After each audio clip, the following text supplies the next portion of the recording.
আমি মামুন শিকদার। আমি ভাঙ্গারি ব্যবসা করি সুইস হাসপাতালের কাছে বেজগাতি।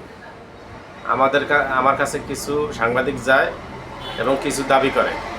আমি বিগত 12 বছর প্রবাস খাইতে আইসা ভাঙ্গারি ব্যবসা করি এবং আমাদের ওখানে বিগত সরকার আমলে বেশ কিছু লোকে আমার কাছ থেকে টাকা নিছে, আমি বুঝি নাই। এই জন্য এখনও মাঝে মাঝেই যায়।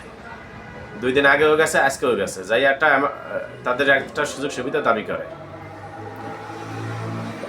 পর বিগত সরকার আমলে বেশ কিছু টাকা আমার কাছ থেকে খাইছে বিগত সরকার। হ্যাঁ, মিজান আছে, সাংবাদিক মিজান, মোল্লা ফারুক, তারপরে রনি তালুকদার, সুমন তালুকদার, মিজান, এরকম কিছু আগে আমার কাছ থেকে আনছে। তো আমার কাছে অবৈধ মাল আছে, এটা আছে, ওইটা আছে, এরকম ভয়ভীতি দেখাইয়া।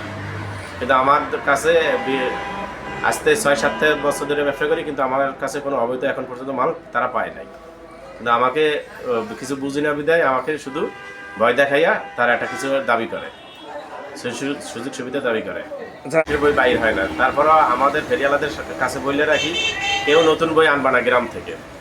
তারপরেও তারা অশিক্ষিত বিদায় তারা নিয়ে আসে, 2-1 নিয়ে আসে, এইটা নিয়েই ওরা আমার কাছে ব্ল্যাকমেল করতেছে। এরকম না, এরকম এখন পর্যন্ত পায় নাই।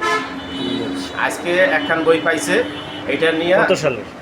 আজকে একখান বই পাইছে 25 সালে, কিন্তু মাদ্রাসার বই ইংরেজি বই, মাদ্রাসার ইংরেজি বই, মাদ্রাসা পরীক্ষা শেষ, কার্যক্রম নাই। এর আগে কিছু পরিমাণ টাকা আনছে আমার কাছ থেকে, বড় অ্যামাউন্টেই আনছে।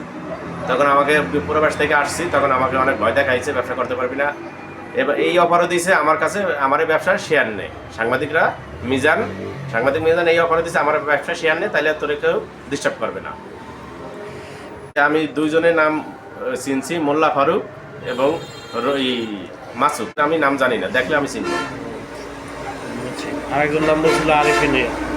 হ্যাঁ, আমি চিনব, দেখলে চিনব। আপনি আসলে প্রশাসনের কাছে কি দাবি করেন?